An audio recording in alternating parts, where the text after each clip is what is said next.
네, 한국은 지금 대통령 탄핵 정국이라는 아주 혼란스러운 상황에 빠져 있습니다. 아직까지 확실한 결론이 나지 않은 윤석열 대통령의 그 탄핵 심판이 이제 조금씩 막바지를 향해 가고 있는 것 같은데요. 지난 목요일에 10차까지 변론이 있었고, 이제 다음 주 화요일에 최종 변론을 하기로 그렇게 이제 예정되어 있습니다. 어떤 분들은 3월 초나 3월 중순이면 탄핵의 결과가 나올 것이다, 이렇게 얘기를 하고 있는데요. 탄핵이 기각되든지 또는 인용되든지 간에 이 탄핵 심판 자체가 좀 빠르게 마무리되어야 나라가 좀 안정을 되찾을 수 있지 않을까, 많은 분들이 그렇게 걱정 어린 소리를 하고 있는 것을 자주 듣게 되는 것 같습니다. 여러분, 우리 한국은요, 수많은 사람들의 헌신과 희생으로 또 무엇보다 믿음의 기도로 새로워진 나라라고 말할 수 있을 것입니다. 믿음의 나라로 세우신 우리나라가 좀 이러한 어지럽고 또 가슴 아픈 정국을 이겨내고 다시 온 민족이 하나 되어서 하나님이 우리 대한민국을 통해 하시고자 하시는 그러한 놀라운 일들을 해 나아가는 나라로 다시 세움받을 수 있도록 무엇보다 우리 믿는 사람들이 더 기도해야 할 때가 아닌가, 그렇게 생각이 듭니다. 여러분, 나라와 민족을 위해 기도하는 것은 성도의 의무이죠. 대한민국을 위해서 또 우리가 살아가고 있는 이 미국 땅을 위해서 여러분들 쉬지 않고 기도할 수 있으시기를 꼭 부탁을 드리겠습니다.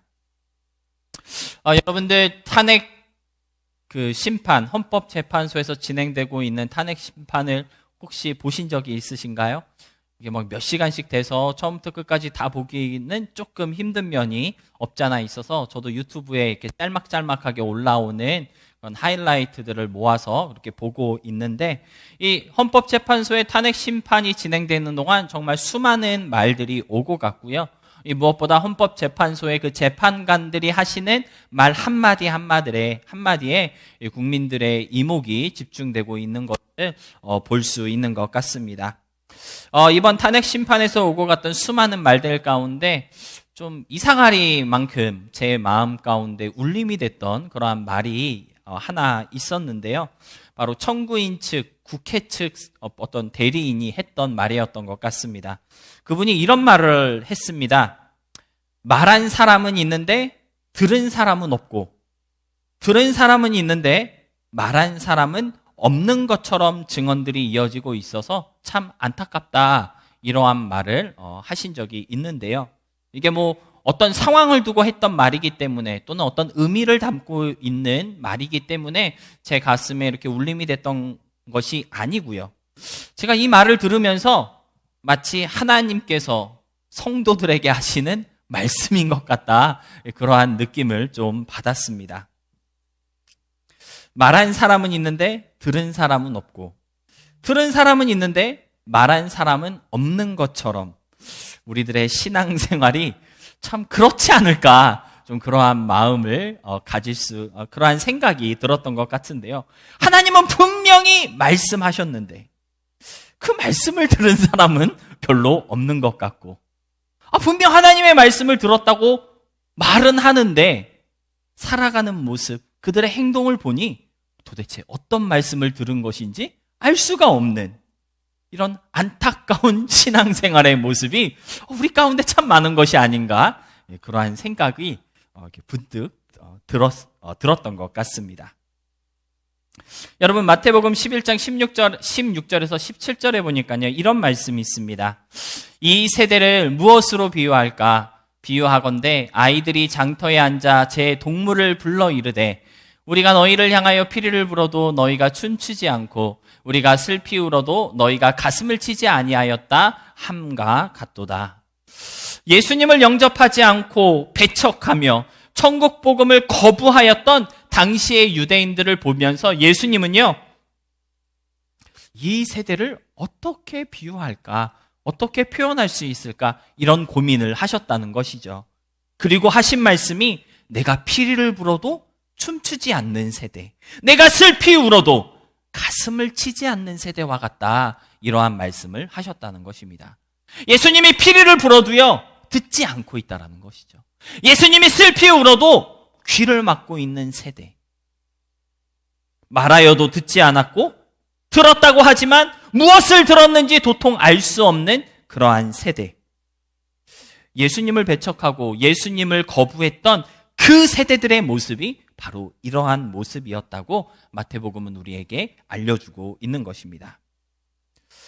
여러분, 우리는 예수님의 시대를 살아가고 있는 사람들은 아닙니다. 하지만 여전히 예수님을 배척했던 그때 그 시대의 사람들처럼 예수님이 말씀하여도 듣지 않고 예수님이 가슴을 친다 할지라도 외면하며 들었다고는 하지만 뭘 들었는지 알 수 없는 그러한 모습으로 살아가고 있는 우리들은 아닌지 좀 우리의 신앙을 한번 좀 돌아볼 수 있었으면 좋겠습니다. 오늘 저와 여러분의 삶이, 우리들의 신앙생활의 모습이 좀 하나님의 말씀에 진짜로 귀를 기울이는 그러한 모습이 될 수 있었으면 좋겠고요. 하나님의 부르심을 확실하게 들었다면 네, 아멘! 확실하게 대답할 수 있는 그러한 믿음이 될 수 있기를 바랍니다. 말씀하신 하나님은 있는데 들었다는 응답이 없는 세대. 부르시는 하나님은 있는데 대답 없는 무신앙의 믿음이 되어서는 안 된다는 사실을 명심하시고 좀 안타까운 믿음을 벗어낼 수 있는 우리 모두가 될 수 있어야 하겠습니다. 그런 의미에서 오늘 본문으로 함께 읽은 민수기 9장은요, 광야를 지나 가나안 땅을 향해 가던 이스라엘 민족들에게 언제나 변함없이 말씀하시며 늘 거기에서 그들과 만나주셨던 하나님의 모습을 우리에게 보여주고 있는데요. 구름과 불로 이스라엘의 가는 길을 매일 비춰주시며 인도하신 하나님의 그 열심을 민수기 9장은 기록하고 있는 것입니다. 우리 본문 23절의 말씀 다 같이 한 목소리로 한 번 더 읽어보도록 하겠습니다. 23절의 말씀입니다. 곧 그들이 여호와의 명령을 따라 진을 치며 여호와의 명령을 따라 행진하고 또 모세를 통하여 이르신 여호와의 명령을 따라 여호와의 지금을 지켰더라. 여러분 23절 보니까요, 광야를 지나가던 이스라엘 민족들은 여호와의 명을 따라 텐트를 쳤고 또 여호와의 명령을 따라 행진하였다라고 말씀하고 있는 것을 볼 수가 있습니다. 그런데 여러분, 여호와께서 어떻게 이스라엘 민족들에게 명령하셨을까요? 음성으로, 육성으로 지금이야! 텐트 쳐야 돼! 이제 떠나가! 이렇게 말씀하셨다는 겁니까? 오늘 우리가 함께 읽은 민수기 9장은요, 그렇게 음성이나 육성으로 명령하신 것이 아니라 구름, 신호로 명령을 내리셨다라고 증거하고 있습니다. 구름이 장막 위에 머무르면 진을 치라는 명령이었고, 장막 위에 머물러 있던 구름이 뜨기 시작하면 행진하라는 명령이었다는 것이죠. 그래서 그 구름을 보며 여호와의 명령을 알게 되었고, 그 구름의 모양과 구름의 신호에 따라 따르게 하셨다라고 하는 것이 오늘 우리가 함께 읽은 민수기 9장의 내용입니다. 그런데 중요한 것은 무엇인가요? 하나님의 명령이었던 이 구름이 언제나 이스라엘의 진영 한가운데 자리하고 있었다는 것입니다. 언제는 보이고 언제는 안 보였던 것이 아니라 항상 그곳에 늘 거기에 있었다라고 하는 것이죠. 오늘 본문으로 함께 읽은 민수기 9장 18절 그 앞절인 민수기 9장 15절로 16절의 말씀 우리 다 같이 함께 읽어보도록 하겠습니다. 함께 읽겠습니다. 시작.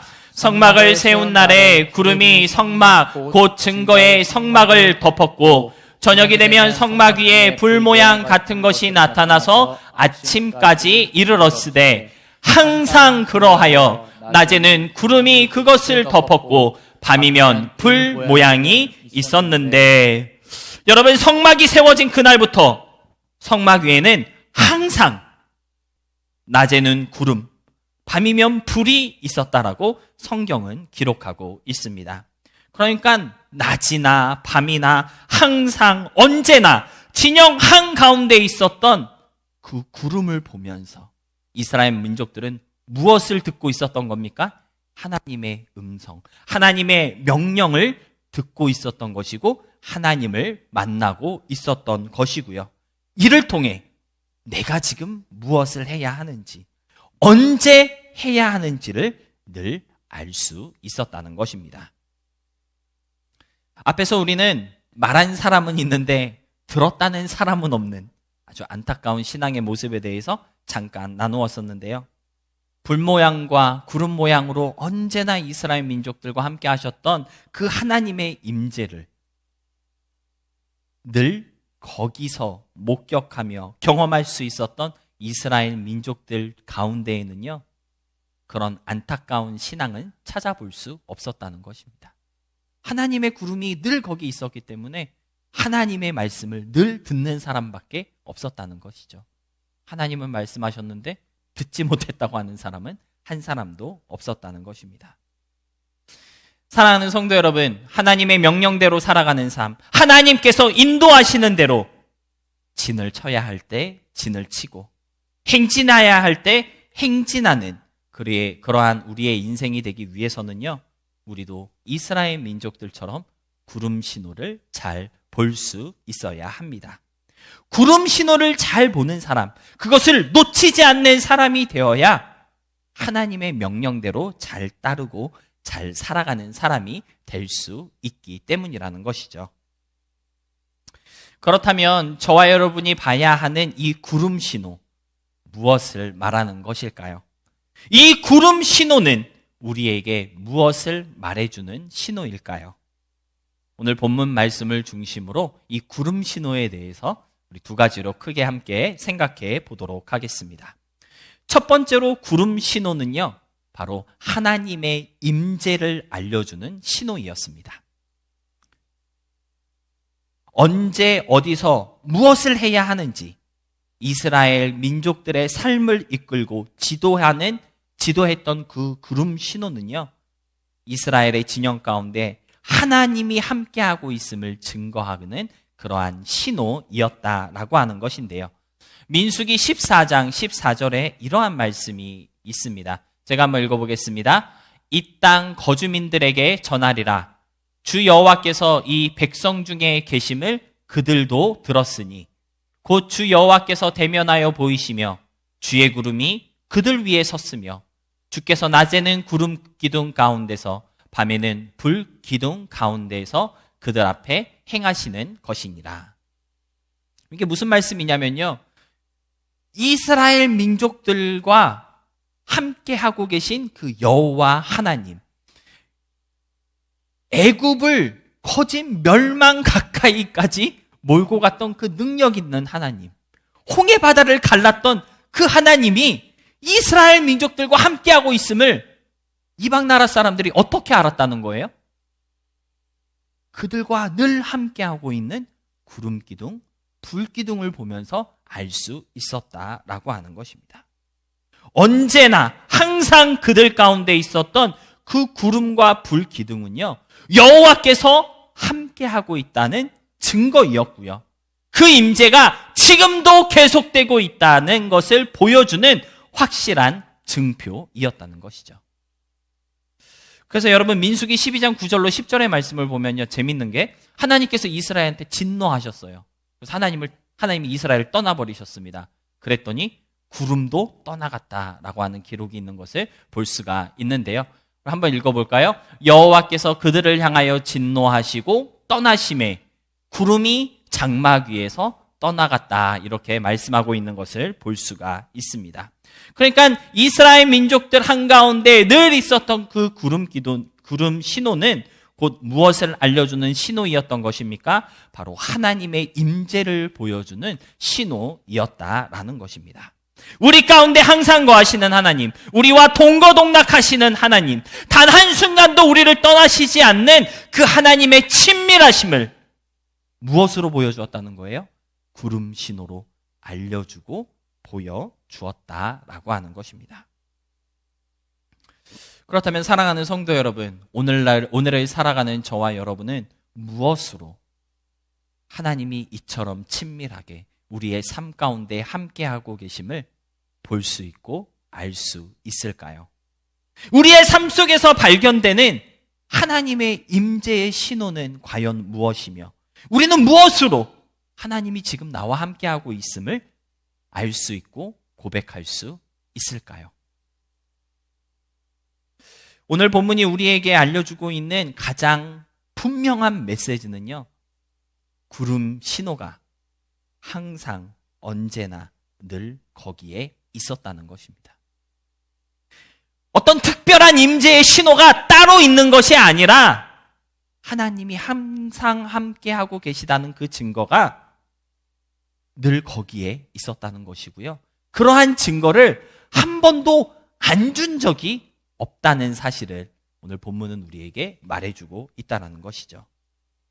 이스라엘 민족들 가운데 있었던 그 구름 신호가 한 번도 그들을 떠나지 않고 늘 거기에 있었던 것처럼, 그래서 낮이나 밤이나 언제 어디서든지 눈만 들면 볼 수 있고 확인할 수 있었던 것처럼 우리의 삶 가운데 함께하고 계신 하나님의 그 임재의 신호도 특별한 게 뭐 따로 있는 게 아니라 늘 거기에 있다는 것을 성경은 말해주고 있다는 것입니다. 근데 문제는 무엇입니까? 저와 여러분이 그 임재의 신호를 보지 않고 있다는 것입니다. 여러분, 아무리 하나님의 임재를 알려주는 그 구름 기둥이 성막 위에 24시간 24/7 있다 할지라도 이스라엘 민족들이 눈을 들어 그 구름 기둥을 보지 않는다면 하나님의 임재를 알 수 없는 것처럼, 하나님께서는요, 내가 너와 함께하고 있다는 그 임재의 신호를 우리에게 끊임없이 주고 있지만 우리가 그 신호를 보지 않고 있기 때문에 하나님은 과연 나와 함께하고 있는 것인가, 하나님의 임재를 의심하게 되고 의심하고 있다라고 하는 것입니다. 하나님의 임재를 보여주는 구름이 항상 거기에 있었지만 그 구름을 보기 위해 눈을 들지 않는 사람에게는 임재의 신호가 없는 것과 마찬가지다라고 하는 것입니다. 저와 여러분의 삶 가운데 함께하고 계신 하나님을 알려주는 신호는요, 따로 있는 것이 아니라 이미 우리 주위에 널려 있습니다. 저와 여러분이 눈을 들어 보기만 하면 되는 그러한 신호라는 사실을 오늘 성경은 우리에게 말해주고 있다라고 하는 것이죠. 그렇다면 하나님이 늘 함께하고 계시다는 것을 우리는 어떻게 확인할 수 있고 볼 수 있을까요? 우리는 무엇으로 하나님의 임재의 그 신호를 캐치할 수 있을까요?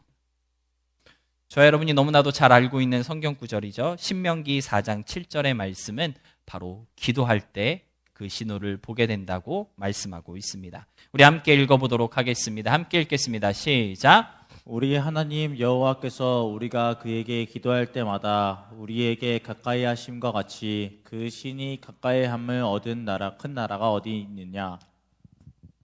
여러분, 저도 이 본문을 가지고 설교를 많이 했었는데요, 이 말씀은요, 기도할 때만 가까이 하시는 하나님이라는 뜻이 아닙니다. 기도할 때 이미 가까이 와 계신 그 하나님을 알게 되고 보게 된다는 사실을 알려주고 있는 말씀인 것입니다. 사랑하는 성도 여러분, 기도가 하나님을 보게 하고 나의 삶 깊은 곳에 들어와 계신 하나님을 보게 하는 안경이라는 것을 좀 기억하시기를 부탁드립니다. 안경을 쓰면 벗었을 때보다 더 확실하게 보고 뚜렷하게 보고 알 수 있는 것처럼 기도라는 안경을 써야지만 하나님이 주시는 그 신호를 잘 볼 수 있고, 늘 나와 함께하고 있었구나를 깨달을 수 있게 된다는 것이죠. 기도의 안경이 없기 때문에 주님 어디 있습니까? 보이지 않아요. 헤매게 되고 하나님을 원망하게 되는 일이 일어나게 되는 것 같습니다. 여러분, 기도하는 사람만이 하나님의 동행을 뚜렷하게 경험할 수 있고요, 기도하는 사람만이 변함없는 하나님의 그 친밀하심을 계속해서 누릴 수 있습니다. 기도하는 사람만이 항상 늘 거기에 계신 하나님을 바라볼 수 있게 된다는 것을 꼭 좀 기억하시고, 기도를 통해 하나님의 임재를 매일 새롭게 경험하게 되는 그러한 우리 모두가 될 수 있었으면 좋겠습니다. 두 번째로 구름 신호는요, 메시지를 담고 있는 신호라는 것을 알아야 합니다. 60만 명이 넘는 이스라엘 민족들 앞에 하나님께서는 구름으로 신호를 만드셔서 언제 행진하고 언제 텐트를 쳐야 하는지를 확실하게 알려주셨고 보여주셨습니다. 음성이나 육성으로 말씀하시지 않아도 그것만 보면 지금 뭘 해야 되는구나, 지금 움직여야 하는구나, 이걸 알 수 있었다라고 하는 것이죠. 장막 위에 있던 그 구름은요, 그냥 단순한 구름이 아니라 하나님의 뜻을 전달하는 메시지의 신호이었다는 것입니다. 그런데 더 놀라운 사실은 무엇인 줄 아세요? 하나님의 뜻을 전달하는 이 신호는 어떻게 하나님의 뜻에 순종해야 하는 것인지 순종의 자세도 알려주는 수단이었다는 것입니다. 여러분, 너무 길어서 다시 안 읽으려고 올려놓지는 않았지만 본문 19절로 22절까지의 말씀을 우리가 쭉 읽었는데 19절로 22절의 그 말씀, 우리 유빈이가 혀가 꼬이면서까지 포기하지 않고 짤짤짤 읽었던 그 19절로 22절까지의 그 말씀의 내용을 간추려 보면 이거예요. 구름이 머물러 있으면 진을 쳐라. 구름이 떠오르면 행진해라.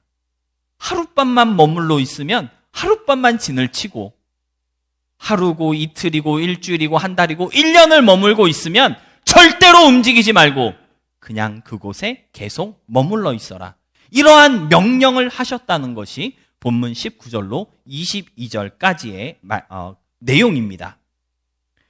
이틀이든지 한 달이든지 날수랑 상관없이, 또는 내가 떠나고 싶다고 내 기분에 따라 떠나지 말고 구름이 알려주는 대로 그때 머물고 그때 이동해야 한다는 것을 하나님께서 말씀하셨다는 것이죠. 근데 오늘 이게 본문을 읽으면서 좀 잔인하다고 생각했던 게 뭐냐면요, 저녁부터 아침까지 구름이 머물렀다가 혹시 아침에 구름이 다시 뜨거든 그때 꼭 이동해라, 이렇게 말씀했다는 거예요. 그러니까 오늘 도착했어요. 장막을 쳤어요.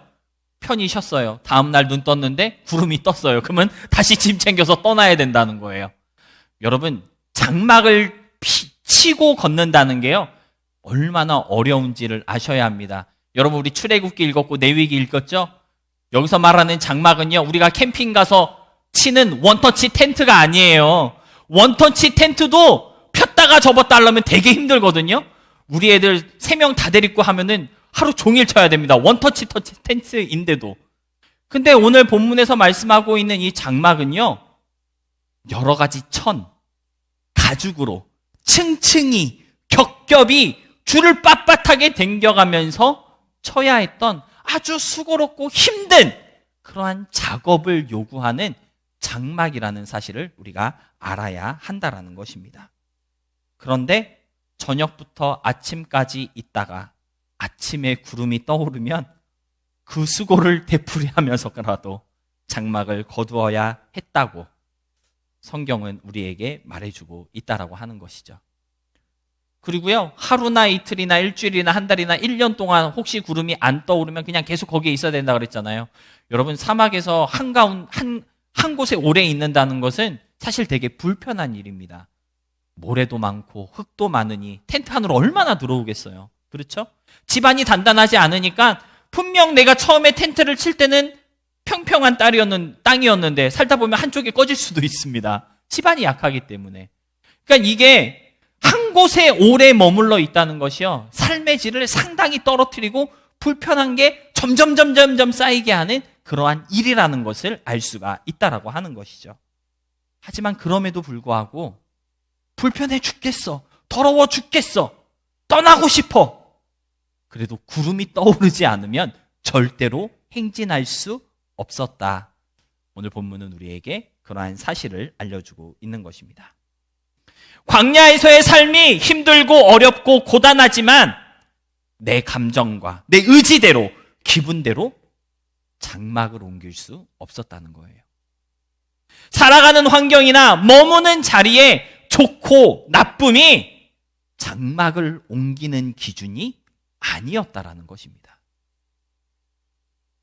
상황과 환경, 기분과 감정, 내 의지보다 더 중요하고 우선되었던 것은 무엇입니까? 바로 구름 신호를 통해 보여주시는 하나님의 명령이었고요. 주님의 인도하심이었다는 것입니다. 여러분, 구름 신호를 통해 하나님께서 이스라엘에게 전하셨던 메시지는요, 단순히 언제 장막을 쳐야 하는지, 언제 행진을 해야 하는지 그러한 메시지가 아니었습니다.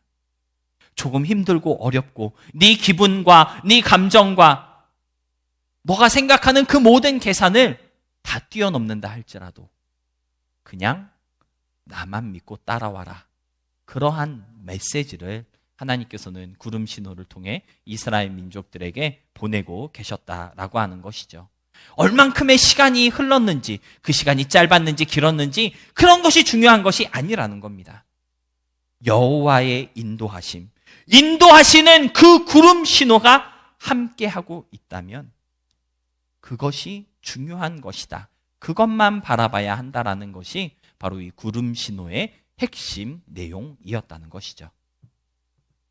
신명기 8장 2절은요, 이렇게 말씀하고 있습니다. 내 하나님 여호와께서 이 40년 동안 내게 광야길을 걷게 하신 것을 기억하라.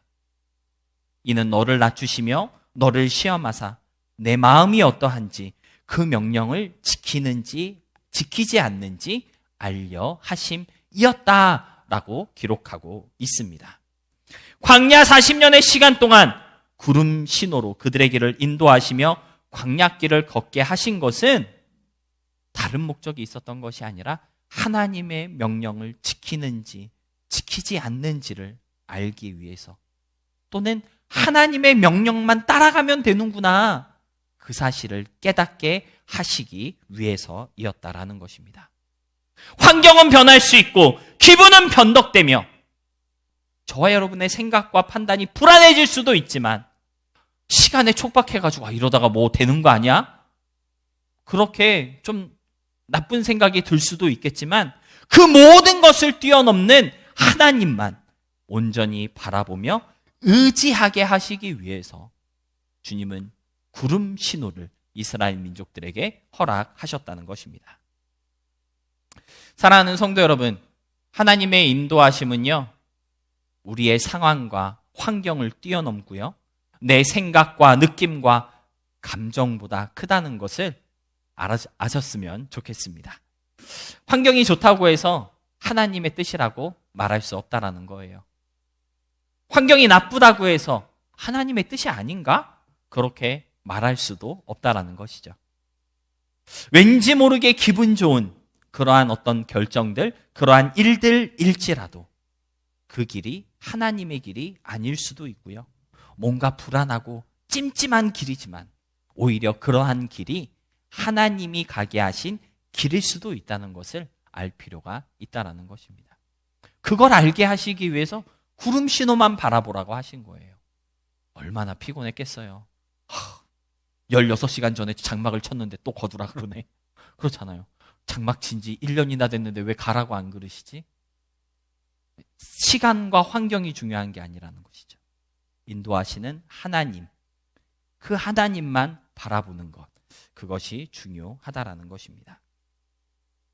구름 신호를 통해 당신의 메시지를 우리에게 보여주시는 하나님은요, 편안하고 좋은 길로 인도하시기도 하지만 꼭 그러한 길로만 가는 메시지를 주시지는 않는다는 것입니다.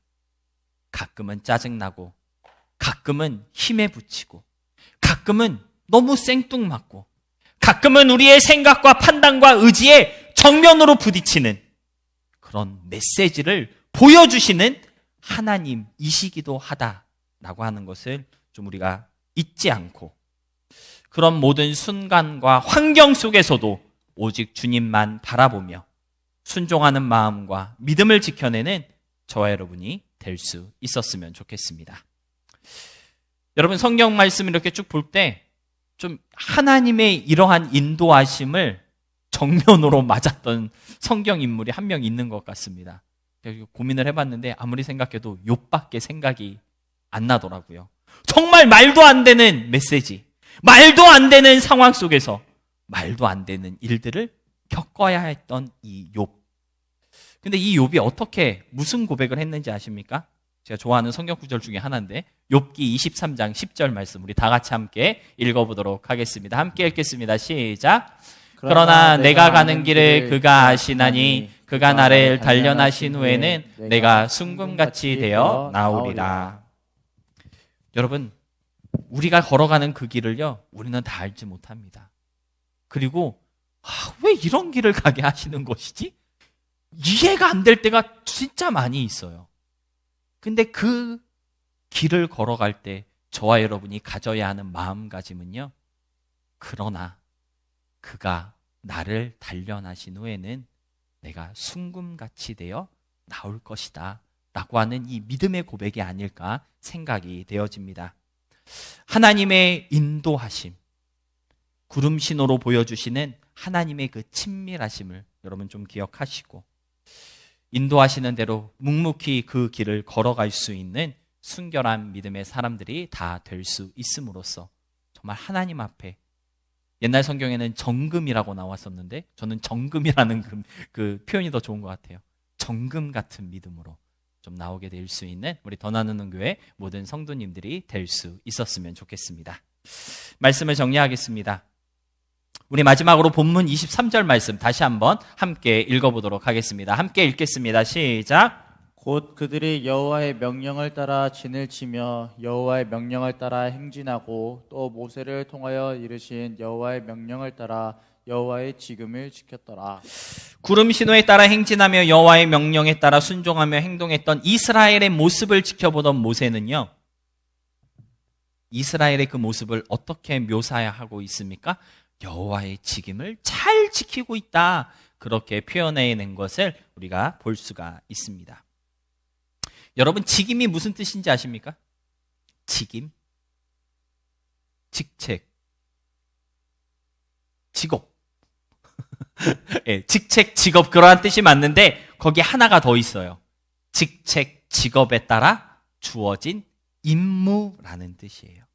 한문으로 제가 찾아보니까 직무상 맡은 임무, 그러한 뜻을 담고 있는 단어가 바로 이 직임이라는 단어이었습니다. 히브리어로 찾아보니까 미시메레트라고 해서 부탁한 임무, 그러한 뜻을 가지고 있었습니다.